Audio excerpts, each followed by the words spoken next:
Do you like jazz, pumpkins, sweaters? And if you are a lucky individual that happens to like all three of those, it's just your day. Because it's finally fall.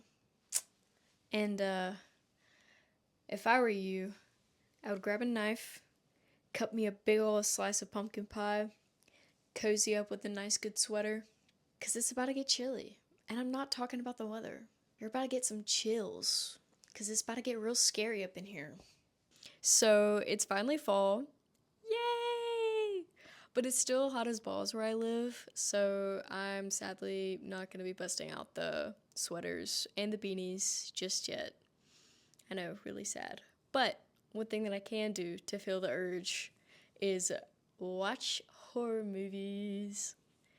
Which, to be honest, they've been all kind of dog recently. Like, they've come out with like a couple good ones, like Hereditary and Longlegs. Those are like my top two favorites from the past like few years that have come out. Those are really good.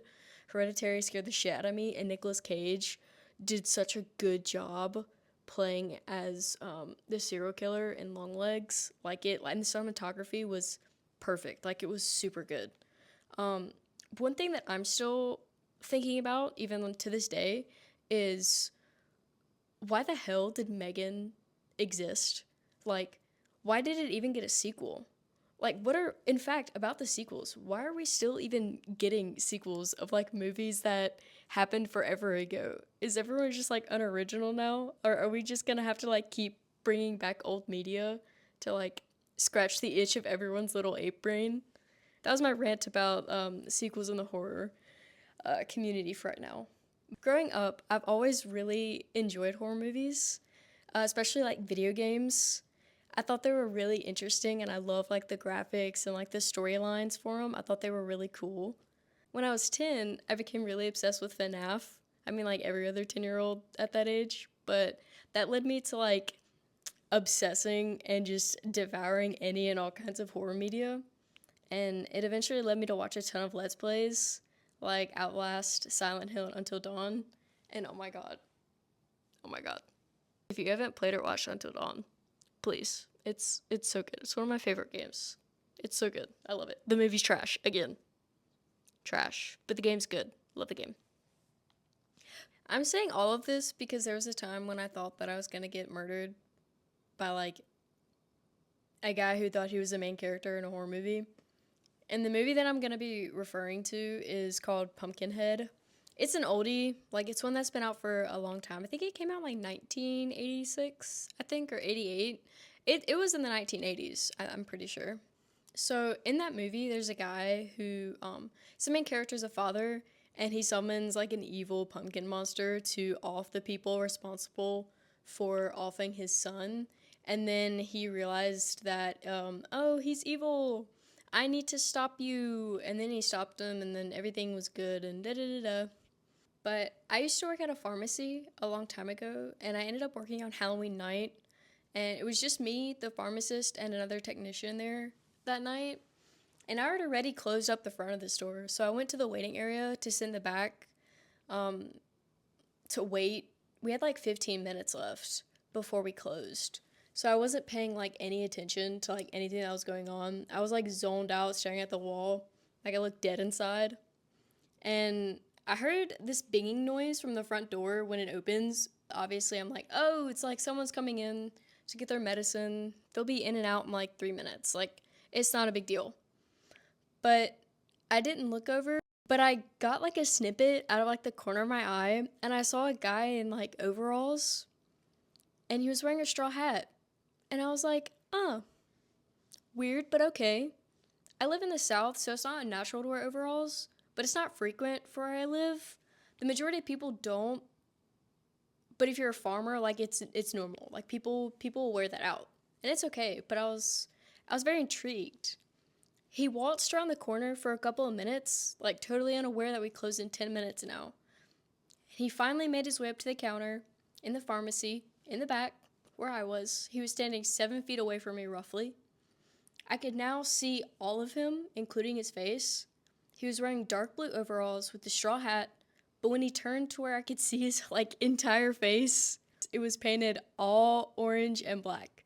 It looked almost exactly like the 2020 pumpkin makeup tutorials. You know the one that I'm talking about? Like, yeah, I know that thumbnail is popping up in your head. It looks sloppy, but it was more on like the scarier side than like glam. But it's still scary. Like, you know how clown makeup can be scary even if it like looks bad? His was kind of like that, but it was still done like kind of well. So it was a little intimidating. He looked way too old to trick or treat and he wasn't in a group or anything. So I was sitting there wondering to myself, why is this guy by himself? Like what's his prerogative? What's his motive? Why is he here right now? Right as I was done thinking that, he immediately starts going on a tangent about how he was supposed to be a famous country music singer and how that dream was taken away from him. And now his dream is to be in a horror movie. And he's directing it, he's casting it, he's doing like the full 9 yards. And he said he wanted to call it Pumpkin King. He was throwing out a bunch of movies that were going to be similar to his movie, and he mentioned Friday the 13th and Pumpkinhead, which is exactly the movie I was thinking of during this scenario. He also mentioned Texas Chainsaw Massacre and went into detail on how he was going to kill off every character in the movie. And at this point, I was like, no way, Jose. I'm getting the out of here because I'm not going to be an inspiration for fictional murder that may or may not happen.